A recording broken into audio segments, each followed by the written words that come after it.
one thing, that the case study that I'm going to talk about today, this is going to cover the essentials of the modeling, basically the starting point of the modeling for us. So do not just look at this case study as a complete financial model, because the third and the fourth sessions that we have for the next weekend, over there we are going to talk about the financial modeling concepts in detail. We will learn how to create a financial model from scratch, and that is what we are going to do in the next session. But today, in the next 1 hour, I'm only going to show you that how a synopsis can be created for a financial model by using certain inputs and data points. Right? So you must have received this folder called valuation small, and over there would be 4 Excel files like PAR01, IT networking, PAR02, IT networking, and so on, so forth. So there are many Excel files. There are 4 Excel files that you would notice which have been included. So Saurabh, to answer your point, when you have received the folder from the GT admin team, that folder would also include a folder called valuation small. And in that folder, you would find access to these 4 Excel files. Can I request Zayan, you are on unmute. Can you please mute yourself? Thank you. Okay, so Saurabh, in case you haven't received, you may reach out to, that's okay. So you may reach out to Rohit Gupta. So I'm just putting his email ID here. You can reach out to him.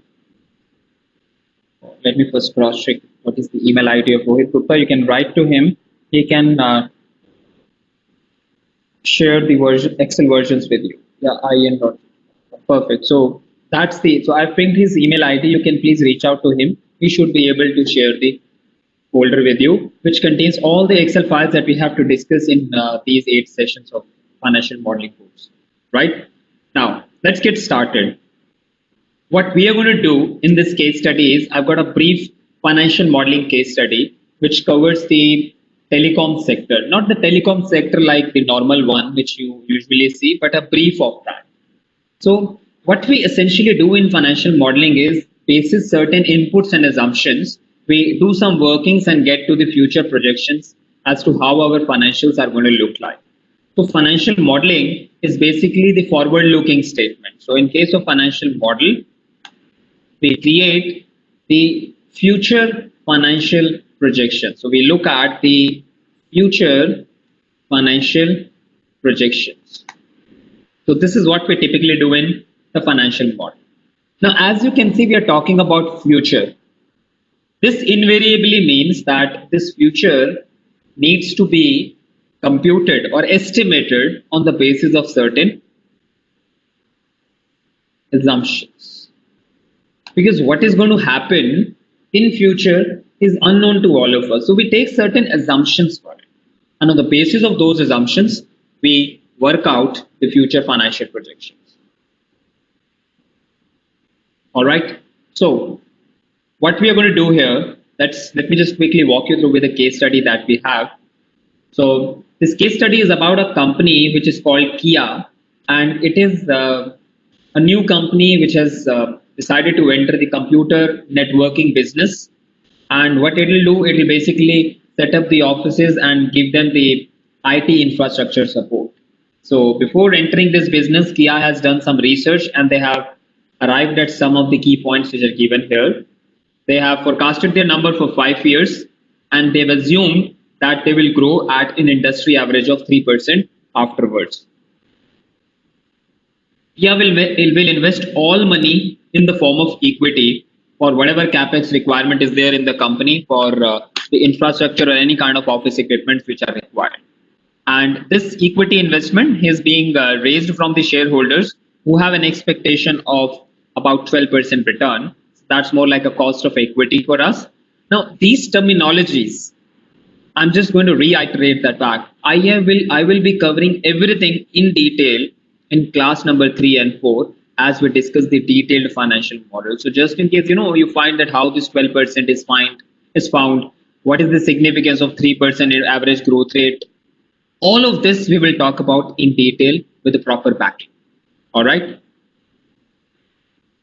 So Kia is planning to issue 100 million shares for the equity investment that they will do. And Kia will have to keep on upgrading the infrastructure and equipment to cover the various offices of the clients.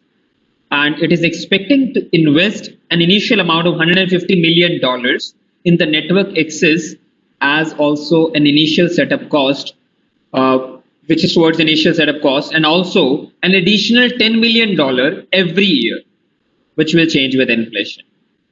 Right? Now, let's quickly get to this part that first of all, why they want to enter the industry right now, because they have won a tender of 100 branches of a bank. And they're expecting that this will kind of grow at a rate of 30% every year. So what they are going to do, they're going to service their clients by providing them infrastructure support, by setting up their network, connecting all of their branches. So there is this client which requires some IT support for connecting their 100 branches, and we have to create a financial model for Kia, which is going to do that task for us. All right. So let's get started. In this Excel file, please open the first version, which is PAR01 IT networking. Please open that first file.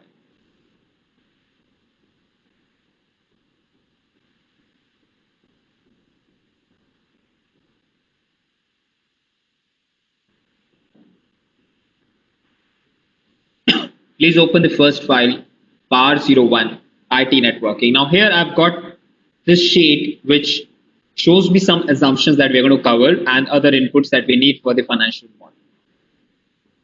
model. We've got 100 offices to begin with, and it is mentioned that it's going to grow at 30% per annum.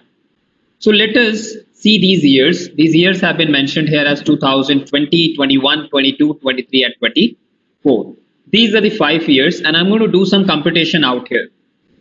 How many offices we will be serving if we start our business. Now, to begin with, obviously, we know we would begin with 100 offices. So it's going to be G24 over here. That's the formula here.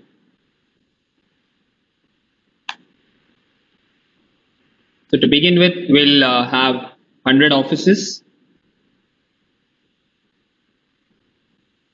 Then post this, I'm going to increase the number of offices by 30%. Now let's look at this. If there is a base value 100, which needs to increase at 30%, what would I do? I would take 100 plus 30% of 100, which is given over there in this cell, right? This is what we do. We take 100 plus, let me put 100 over here. We'll put 100 plus 30% of 100. This is what we typically do, which gives us 130. But what I want to do, I can actually simplify this formula to a certain extent to say that why don't I just take 100 common?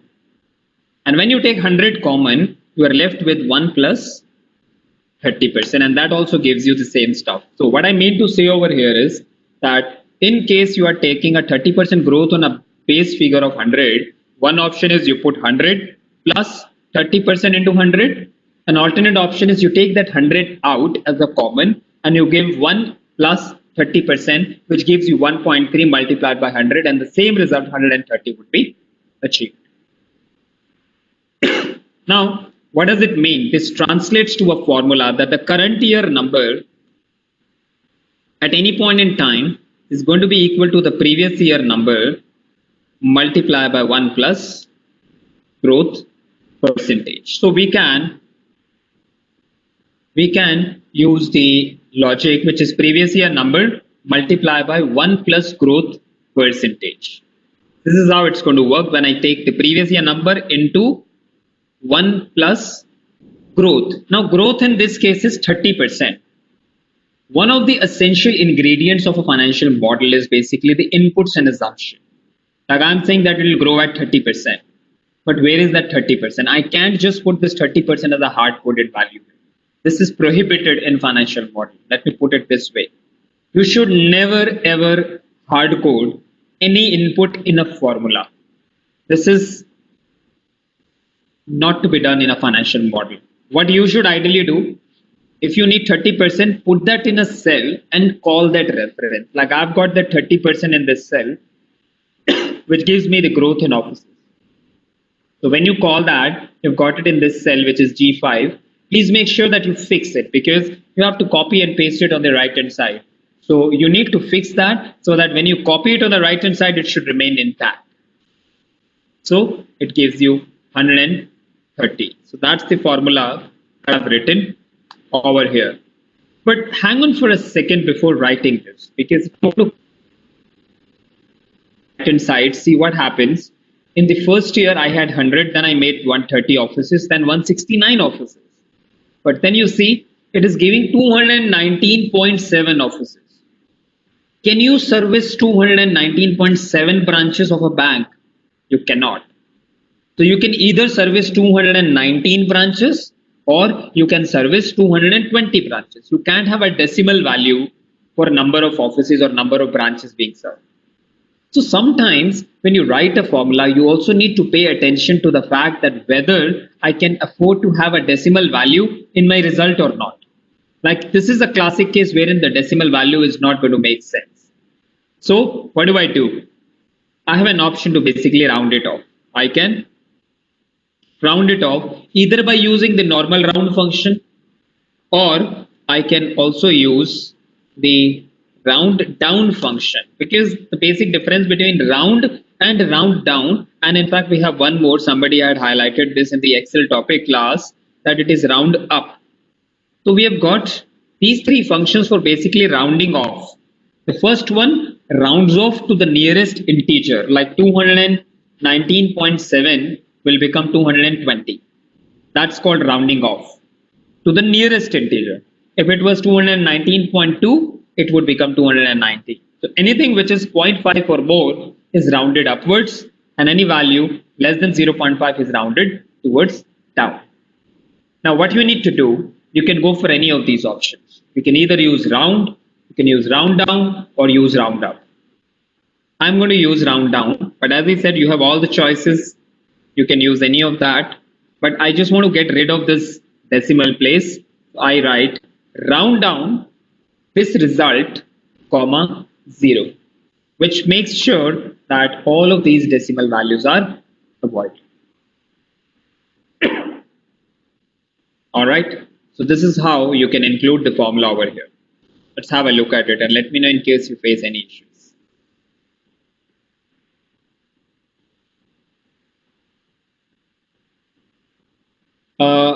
I see a message from Riddhi that my audio is not good. So can you please confirm, others can confirm if you are able to hear me?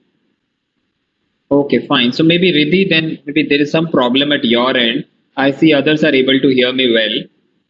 Could be an issue at your end. Maybe if the issue still persists, I would recommend that you disconnect this call, try to connect again. If she's not able to hear my audio, this is not going to her. So let me just write it in the chat window, Riddhi.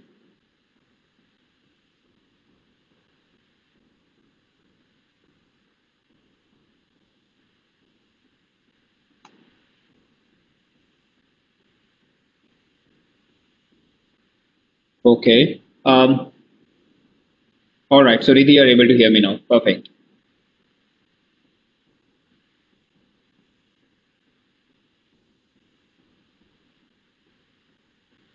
Prachi, can you tell me which error are you seeing? Can you please put the formula in the chat window so that I can see?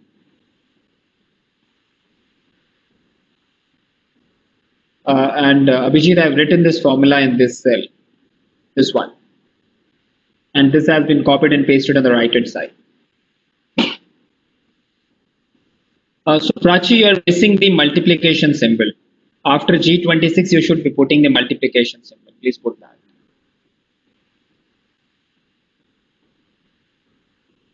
Right? After G26, you have to put that multiplication sign so that you can multiply it with 1 plus G5. So please do that, and that should correct the error. Now, there are a few other factors which I need to capture. Revenue, we will compute on the basis of number of branches of the clients being served, because for each branch, I'm going to charge a fixed fee. So what we do, we take it on the basis of number of branches. So we have given we have submitted some RFP, or this company submitted some bid for against an RFP and won that. And what it says is that for each branch it is going to charge a fixed amount, and whatever number of branches it is going to service, it is going to recover revenue from it. So we will compute the revenue in the subsequent sheet, but right now let us collate the required parameters, right? Now before moving on, so Richie, what you need to do, you need to copy and paste the same formula on the right hand side. So I've simply pasted the formula on the right hand side. So there is no separate formula for 2022. Whatever formula I've written in 2021, that's the same formula copied on the right hand side. Okay. And Prachi, to your point, why I'm putting the, okay, so Richie, in 2021, this is the formula. Round down G26 into 1 plus G5, comma 0.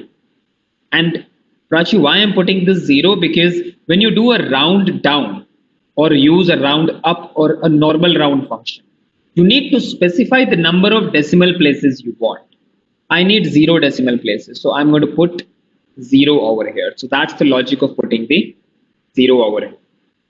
Right? So the 0 is going to make sure that it is 0 decimal place. 0 means 0 decimal place. That's how it works.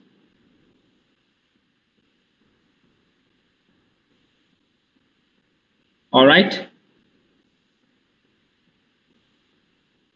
So yeah, so the dollar sign, each time, yeah, Richie, so each time you pay attention to this part, that if you have to copy and paste that formula somewhere in the financial model or in any Excel file for that matter, you must fix it. Like in this cell, G5, I've got that 30%.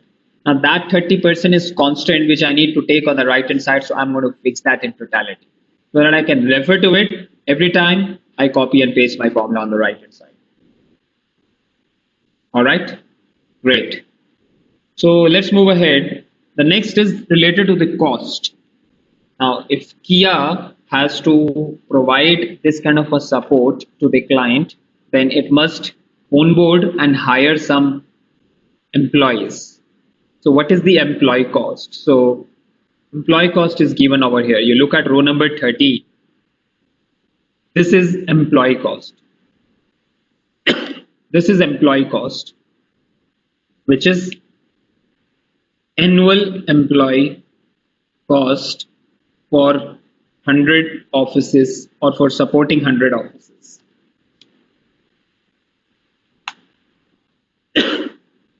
So to be able to support 100 offices of the client, I would need to onboard some employees, and they're going to cost me $1 million.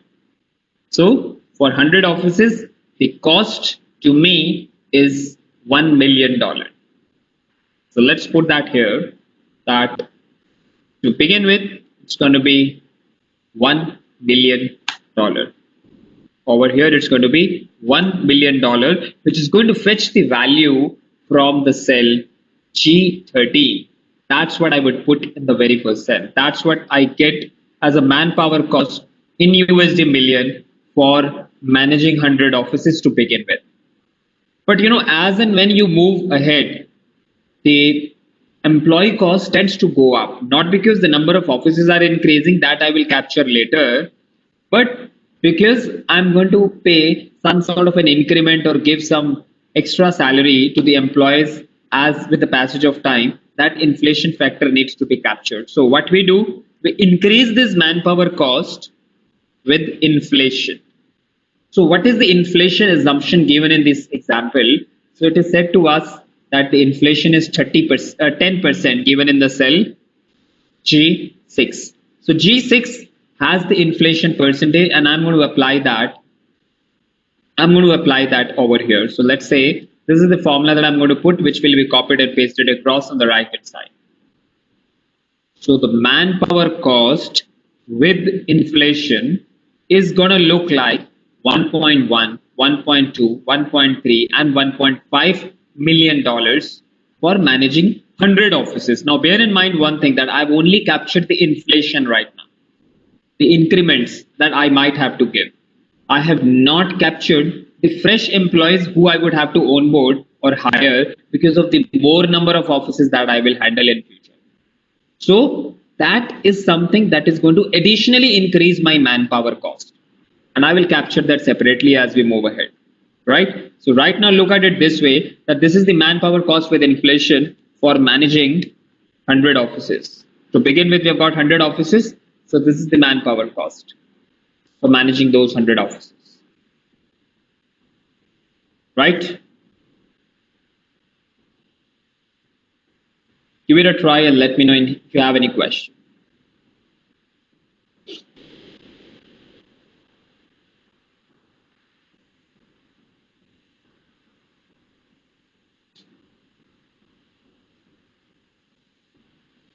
Awesome. Now, if there are no further question, let's move ahead. Now, I need to find out. Okay, so Venikit, your question is that shouldn't it be on 130? No, it should be.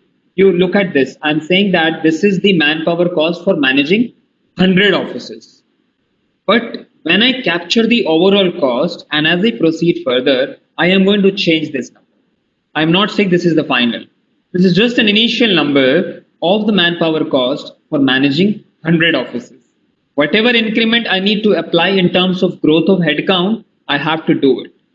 That is still to be done, which we will do as we proceed further. So right now, that is why I manually mentioned it over here, that this is the manpower cost for managing 100 offices. It is for managing 100 offices to begin with. It's not for 284 offices that you would have in 2000. We are going to definitely change it. So I take your point, we will change it, but not now. But as we move further, we will come back to this and make this change. All right. Now, let's have a look at this, that how many offices are we adding in each of the year? Because the first year I have, you see, I've got 100 offices. Then I've got 130. So essentially, first year I added 100 offices.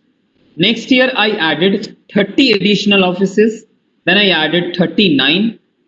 Then 40 or maybe 50 and so on, so forth. So what I need to do to be able to work out the new offices being added, the new offices added each year is equal to total office in current year minus total offices in previous year.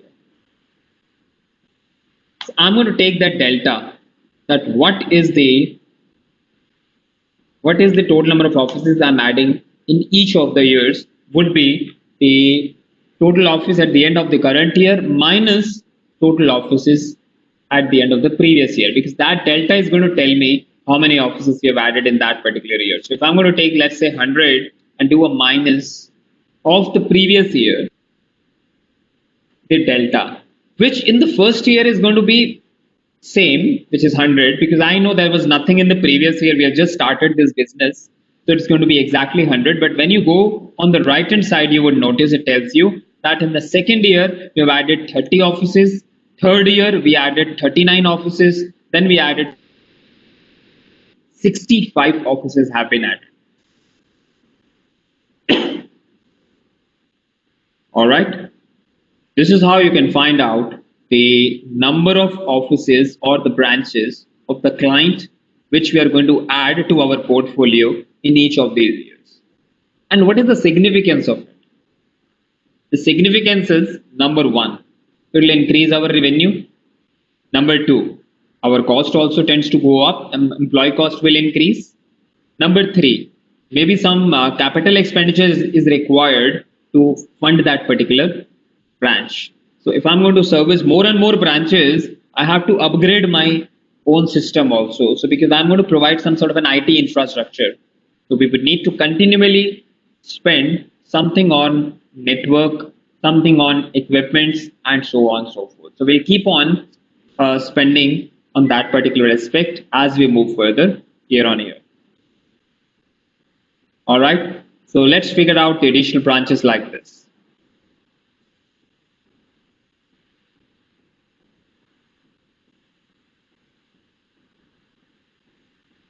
After we have got the additional branches, what do we need to do next? We have to find out that what is the capex, which is basically the capital expenditure. What is the capital expenditure? And in this case, if I take you back to the case study, it is given over here that Kia expects the initial investment of $150 million.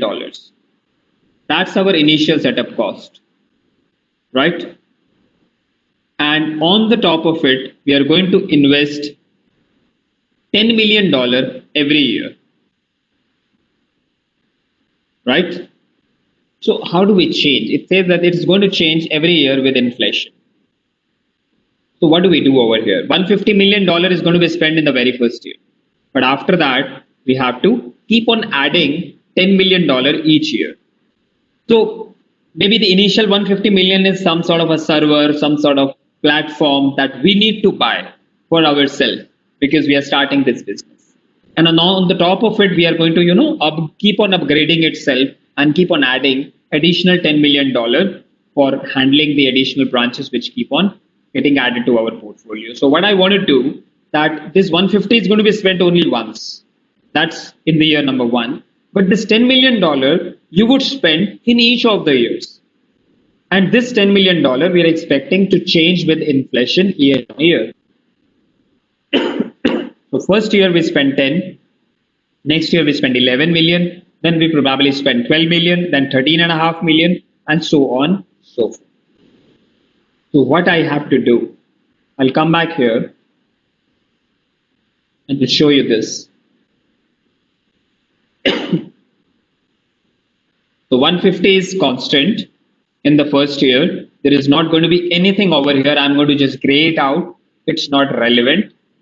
It wouldn't be relevant, right? But over here on the right hand side, this additional network capex will keep on increasing. So what do I need to do? I'll need to put a formula here, which is equal to the previous year number and increase it with inflation every year. And the inflation as we earlier applied is available in G6, which you keep on applying like this. And that's how it comes over here. So the formula over here is this. This is the formula that I've included in this cell. Let me put that in a separate color. So this is the formula that I've included in this cell to be able to compute that network related capex that I'm going to spend in each of the years. So what will happen essentially, in the first year, I spend 150 plus 10, 160. Next year, I spend only 11. Third year, I spend only 12. Then 13.3 and finally 14.6. This is going to be my network capex, if I obviously capture the inflation component as well. All right. So take a minute, complete this formula, and then we'll move ahead.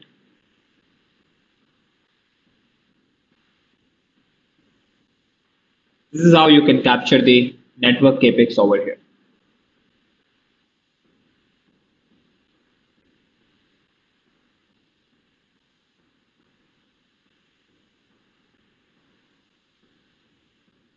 All right. So in this case, you notice that I've also increased that year-on-year network capex that I'll keep on investing. I've increased that at the inflation rate. But here in the denominator, at the bottom, you see there are two rows, row number 31 and 32.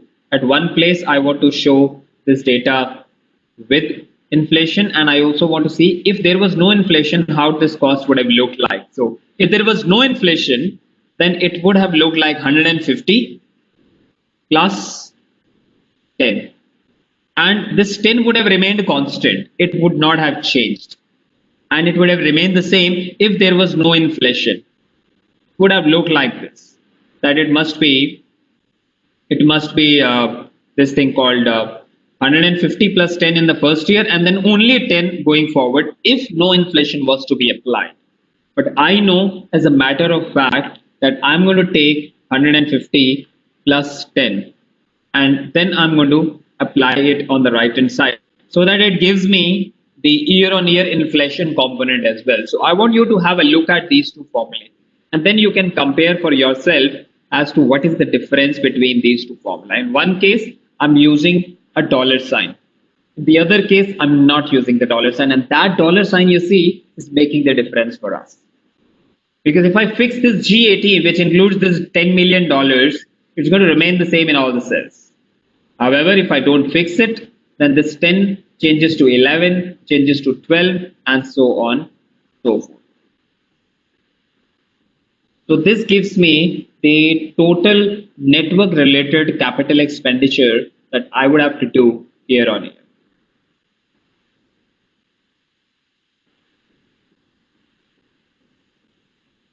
Let me know in case you have any questions on this.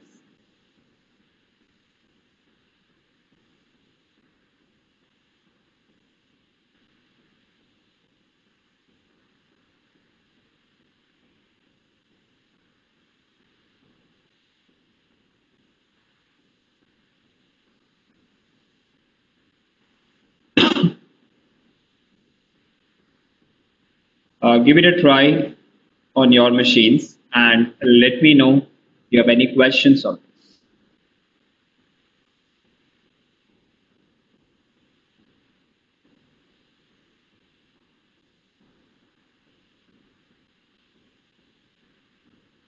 So in H31, I31, it's exactly the same formula as you see on the left hand side. Let me highlight that in a separate color.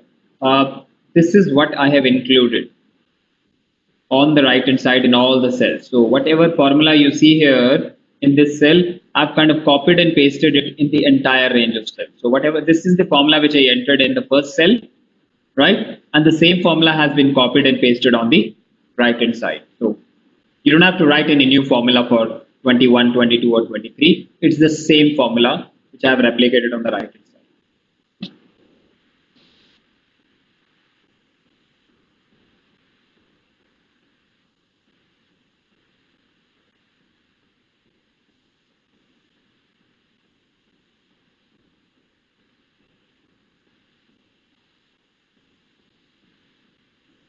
Any other questions on this?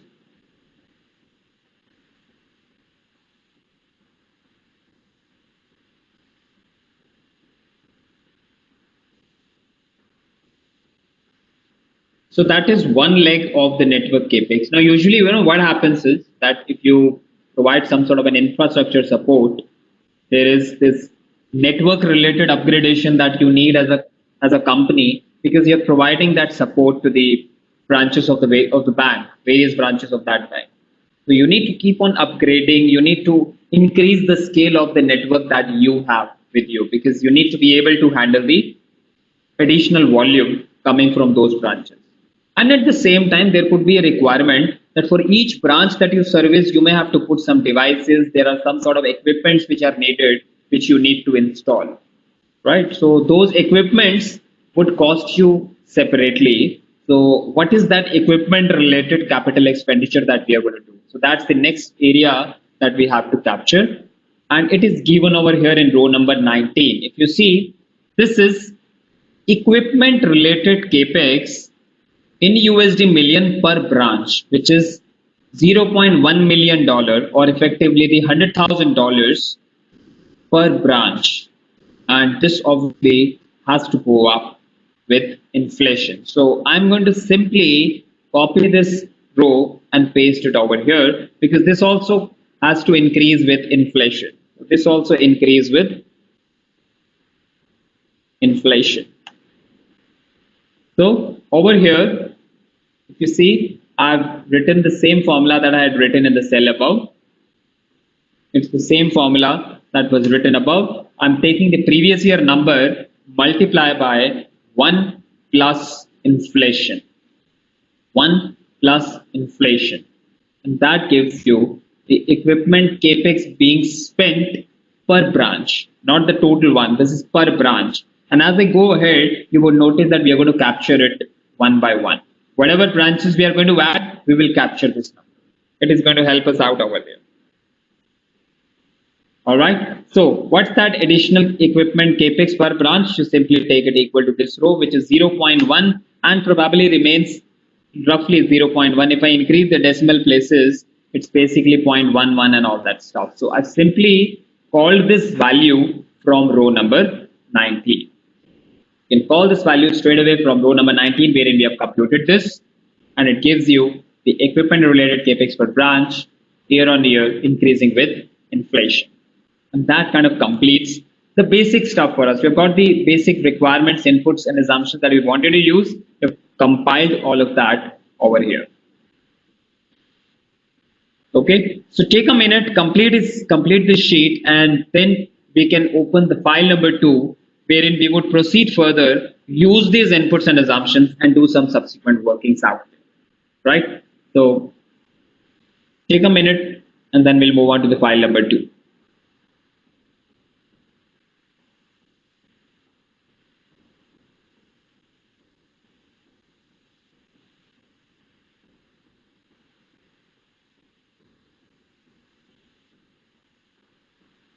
Yes, Richie. We will be multiplying this with the number of branches that we are going to add in each of the years. That's precisely what we are going to do in the next file.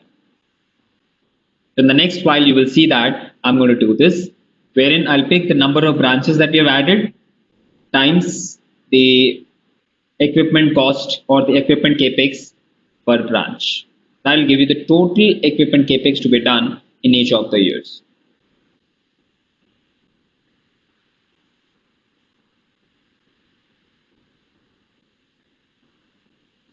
In row number 19, this is the formula over here. So Meher, I see you're asking this question related to the PDF, which gives us some sort of an explanation. See, the thing is, you must have received a presentation material which covers all of these areas. Wherever applicable, I've tried to explain it, but obviously you also get access to the recording classes. You can revisit this in case you wish to go through one of the concepts one more time. So these concepts that we are discussing, you are free to revise them after going through the recordings. But in the PDF file which has been shared with you, these components have been fairly covered. But obviously, there is a difference between the writing part and the oral part. So that's something that you can see from the recording section.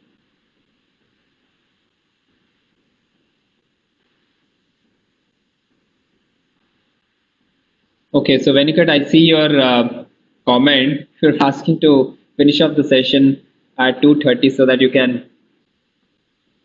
So maybe for better absorption. So fair enough. I'll try and wrap up the session in next 15 minutes.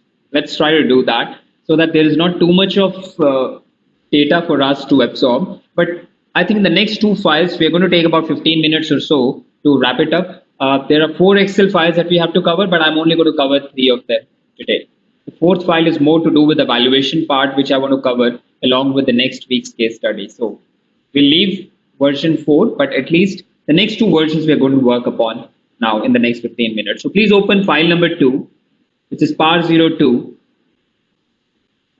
PDF. So Abhinandan, you're asking about the PDF. So the PDF file is basically the same stuff that I'm discussing here. So in the PDF files, you will notice that these functions, these solutions that I'm discussing, that has been included with a bit of explanation. So that's more for your personal reference. It's one and the same thing, right? So we are covering it alongside. So understanding financials, how these are moving, all of this we would be covering. So you just need to be with me in the next session. You will automatically get to know, because what happens is that when we cover the financial model case study and build it from scratch, have the working section, then finally the output, during that discussion, you will see how we are covering the logical part of it. So right now, I've been actually, saying this thing since the beginning of this session today, that this is only to give you a bird's eye view of how a financial model is created. This is not the only way that we do it. We will be having a detailed financial model in the next class, wherein we would cover all of these concepts again by taking a different case study. Right? So over there, we would be covering the financial understanding, how the data points move between various financial statements, income statement, balance sheet, and cash flow, how that integration works. All of that would be discussed. All right. Okay, great. So let's move ahead. Now there is the CAPEX schedule in the version number 2. We have the network capex to begin with. So what's that network capex that this company is going to spend in each of the year? So this is in each of the year, we are going to spend this network capex, which is given in the row number 32. This is the network capex being spent in each of the years. If you look at the formula, this is what I'm doing out here. Right? This is G32.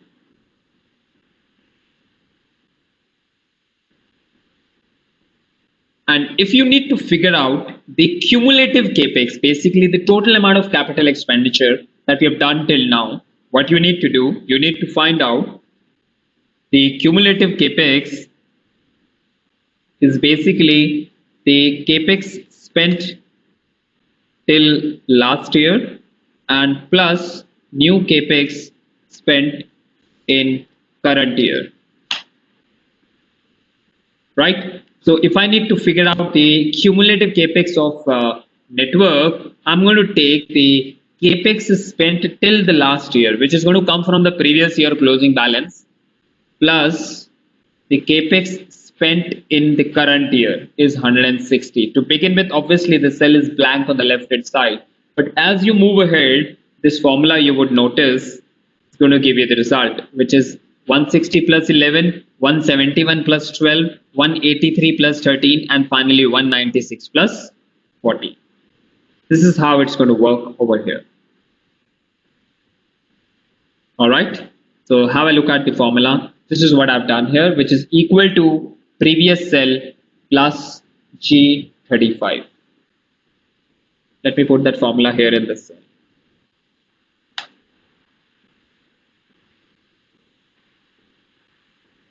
This is what I've got in this cell.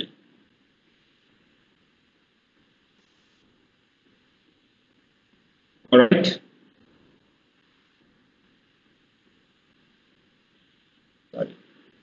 Yeah, here it is. So what I'm doing, I'm taking the previous year number, doing a summation with the current year capex that I've spent.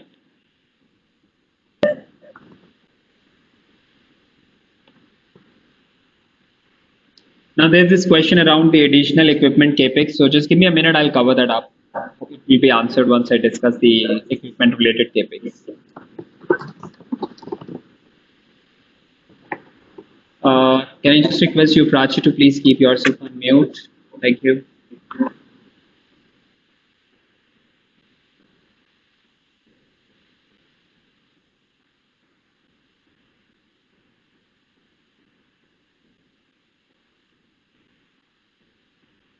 Which formula is not working, Abhijit? Can you please explain? Is it the formula in the row number 35 or row number 36? I36. So whatever formula you write in G, I have simply copied and pasted it on the right hand side. Can I first request you to check if you have indeed written these formulae that I've mentioned on the left hand side? Have you written this formula in these two cells?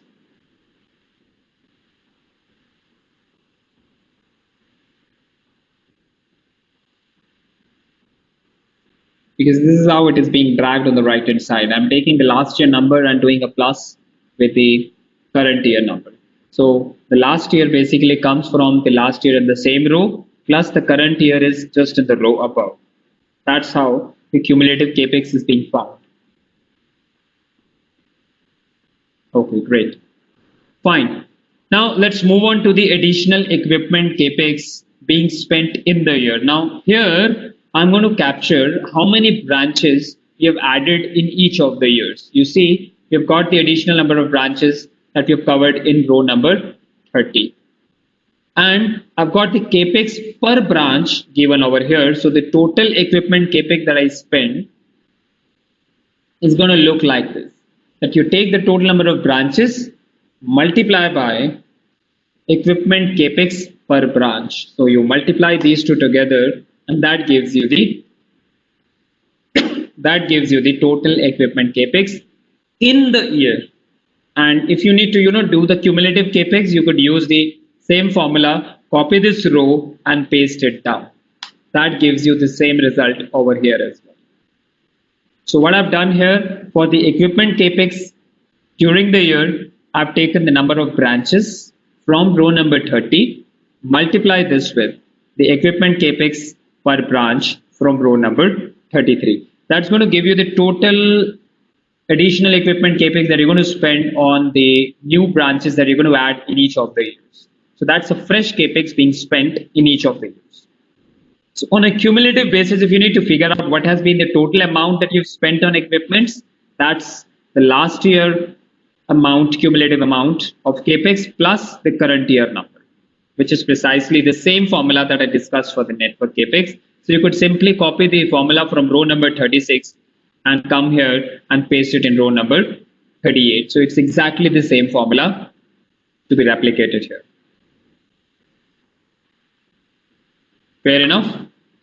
So this is how you can populate the capex related figure over here.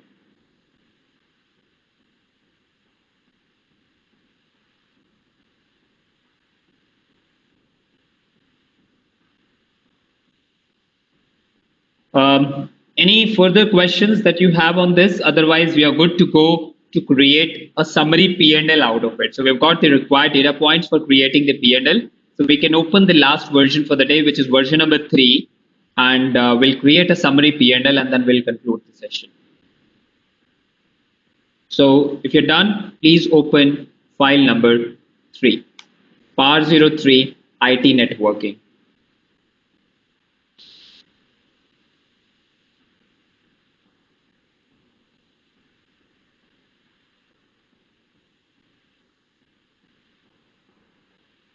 Now here what we are going to do, we are going to have a summary P&L. And why I'm calling it summary, because it's very straightforward and basic one, because typically when we create a P&L, we have a lot of schedules to support it. So right now it's more like a, as I said, a bird's eye view, a high level P&L. So it's a summary out here. So first of all, let's compute revenue. What this company is going to do, we have this assumption at the top, which says revenue per branch is going to be $1.5 million. And it is also mentioned that this company is not going to, increase this revenue on a per branch basis. So whatever it is, it's going to remain, in order to remain competitive, it'll continue with the same $1.5 million per branch. It's not going to increase it, at least in the next 5 years. So I'm going to take the total revenue as the total number of offices that it is going to serve from row number 26 multiplied by $1.5 million per branch. Plus, please make sure that you fix it, because you have to copy and paste this formula on the right hand side. So it's going to be this formula over here. So it's number of offices being served from row number 26 multiply by $G, $10, because I have to capture the revenue per branch. And that is being fixed because we have seen that this company, in order to remain competitive, is not going to increase that revenue. So whatever that revenue per branch is, which is $1.5 million, will remain constant in all the years.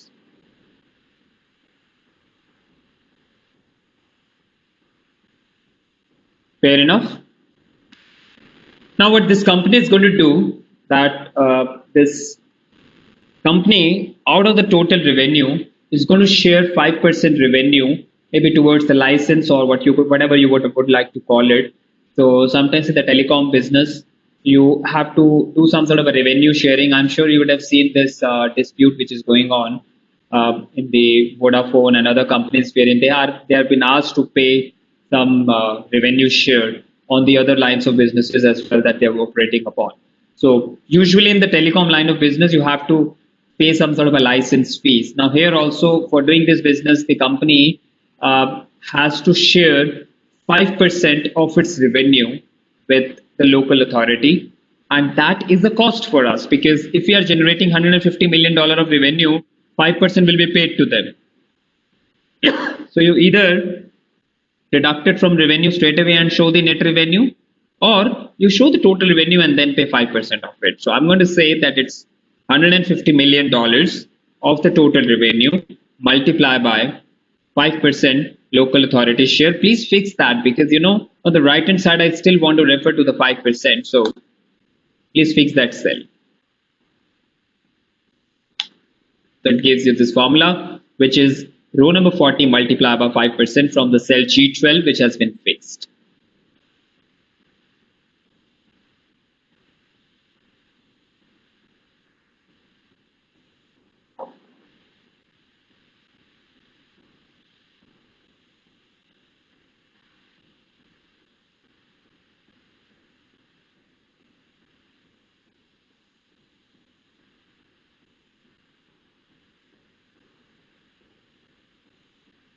Any questions on this? Please let me know.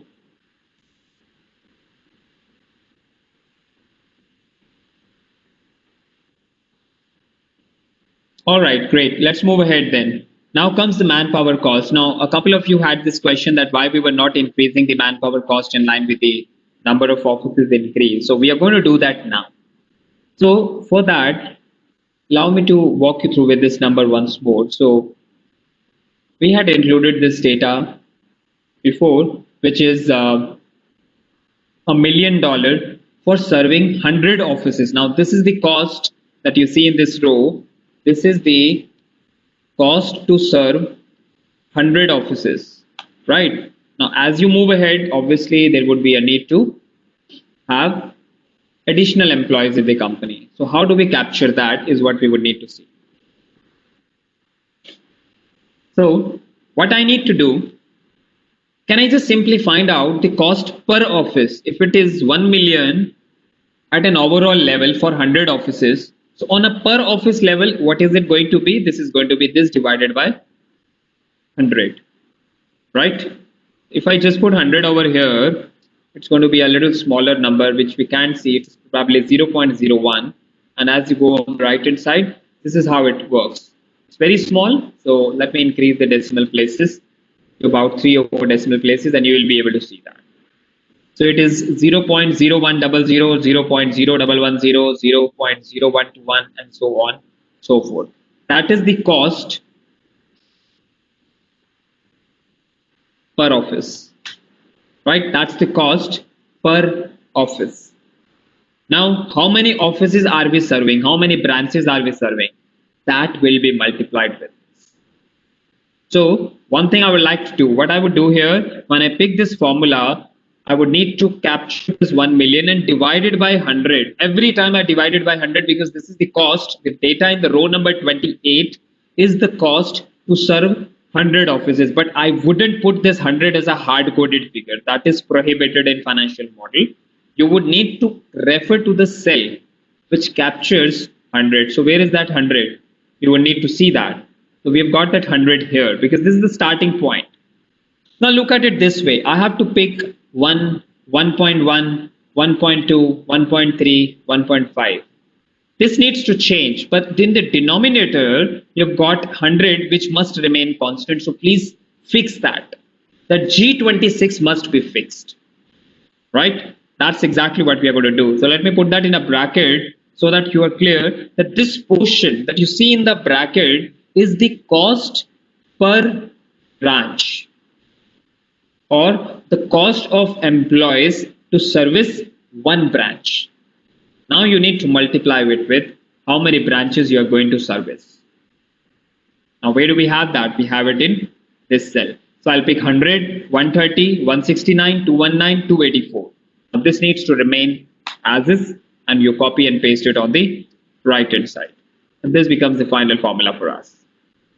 So here you see that how the cost to service 100 branches is being modified to find out the cost to service the enhanced number of branches which we have got in the row number 26.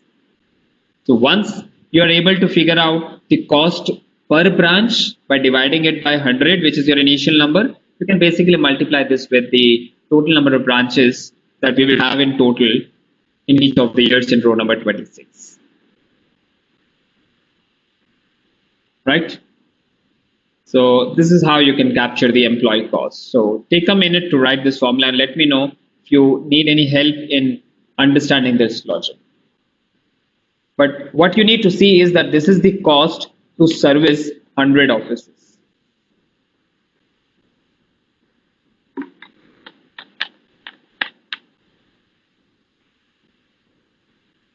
All right.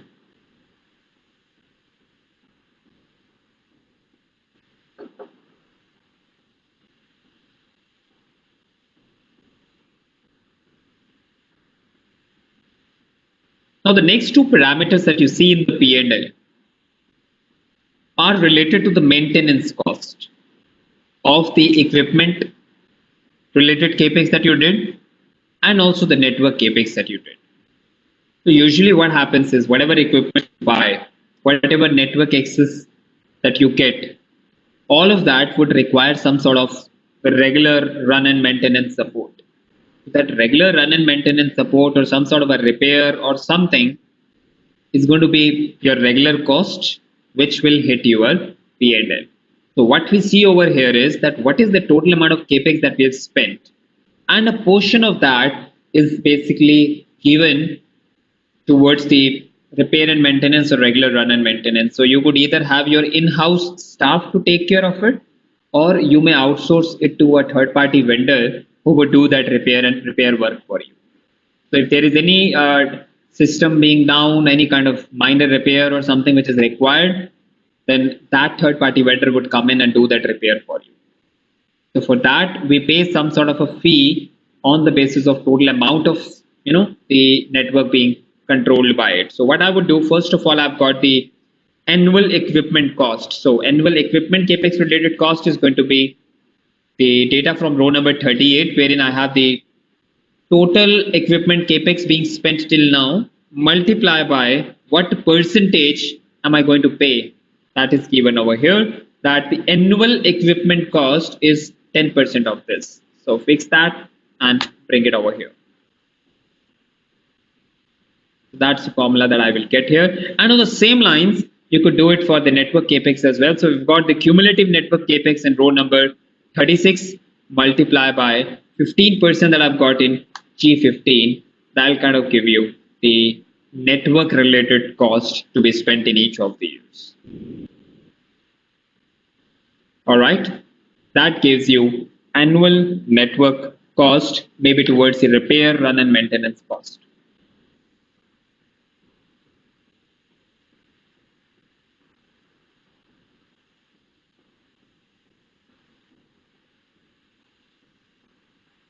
See, creating a financial model requires very good understanding of the business. If you don't understand business, if you don't understand how the revenues are derived, if you don't understand how the costs are incurred, then we wouldn't be able to do justice to the inputs and workings. So if I don't understand that if I'm going to do this business, these are the various line of businesses that I will do. This is how I'm going to generate revenue. This is how I'm going to spend cost. How would I create the financial model? So the very first step for us in case we have to create any financial model is to basically go through the business plan, go to the business structure and understand what are the drivers of revenue, what are the drivers of cost. And then accordingly you can proceed further and get the model created. Because that solid understanding of the business is going to help you to figure out what are the drivers. That's how you basically approach it. All right. So we have got the cost now. Now let's look at the EBITDA, which is earnings before interest, tax, depreciation, and amortization.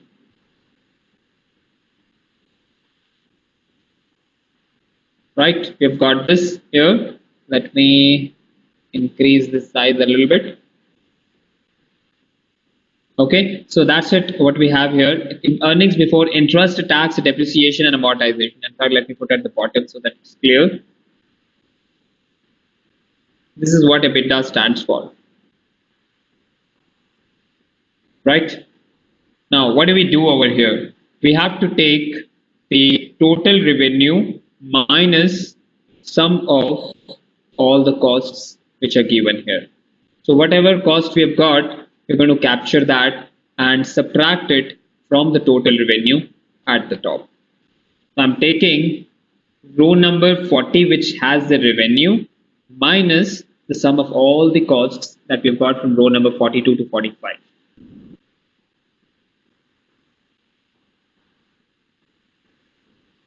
Fair enough? That gives me the operating income before depreciation.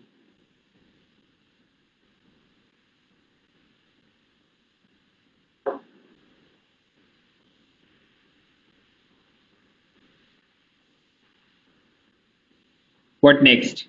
Depreciation. Usually, when I would discuss that financial model case study in the next class, you would notice that usually we create a fixed asset schedule. We identify how to compute the depreciation on each and every component separately. We've got straight line method, we've got written down value method, and we've got all of that. So we create a schedule for it. But in this example, I'm just going to do a high level working of the depreciation, and it is given to us that whatever is your total capex that you have spent, you take a portion of that in the form of depreciation. Like I've got the capex in row number 36 and I've got the capex in row number 38. So what it says is that why don't you just take the sum of all of that and multiply that with the depreciation assumption being given out here as 10%. So I want to take the 10% of it out here, which is how I'm going to compute the depreciation figure. It is the sum of the cumulative capex that we've got in row number 36 and row number 38 multiplied by 10% depreciation rate. As I said, when I create the detailed financial model over there, we would have a depreciation schedule carved out separately for each of the class of assets that we have got. We would have a depreciation schedule either on the basis of straight line method or on the basis of depreciation computation by WDV, which is written down value method, or any other method of for that sort. But there would be a separate schedule for it. But here it's more like a high level working, so I've taken just the closing balance of the total fixed assets from covering both the network and the equipments, and then multiplying this with a flat rate of 10% each year, just to be able to get a high level understanding of how depreciation is going to look like. So once you subtract the depreciation, you get the operating income before tax.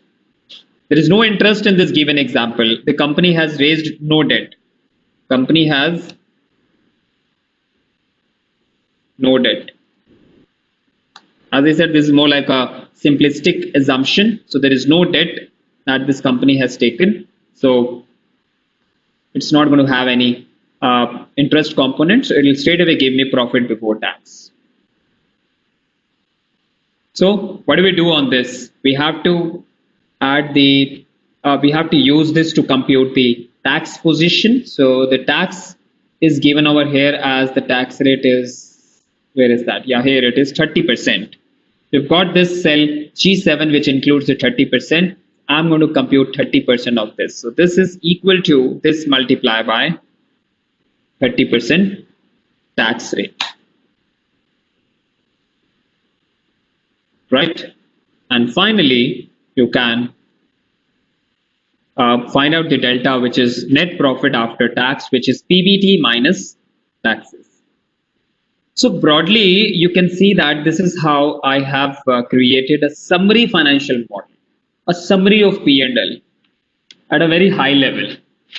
As we proceed further now, for each and every line that you see in the P&L, we're going to have a reported working schedule. We will have a revenue schedule, we'll have an operating cost schedule, we'll have a depreciation and fixed asset schedule, and also we would have a debt schedule, which captures the debt repayment, debt raised, and the interest payment. All of that stuff we'll come back and discuss it in the next session as we meet. But for today, that's it from my side. Version number 4, I'm going to cover that up in the next session because that covers the valuation concept in brief. So I'm going to cover the detailed financial model wherein I'll kind of combine it together so as to explain how the valuation can be done. But for today, that's it from my side. As mentioned before as well, I'm going to save all of these files and upload it in the upload it in the Google Drive link that I shared. For everybody's benefit, I'm just going to put that one more time. Please save it somewhere, save this link somewhere. You would be able to download all the Excel files after the completion of each of these sessions, right? So Prachi, you're right. We are going to cover a detailed integrated financial model. Do not look at it as a detailed model. Same thing I've been saying, that in the next case study that we cover for the financial model, which is for a manufacturing company, we will be creating an integrated financial model, which would have separate section for input, a lot of working schedules, one sheet for a P&L, another for balance sheet, third for cash flow. So we'll have all that stuff included there. All right.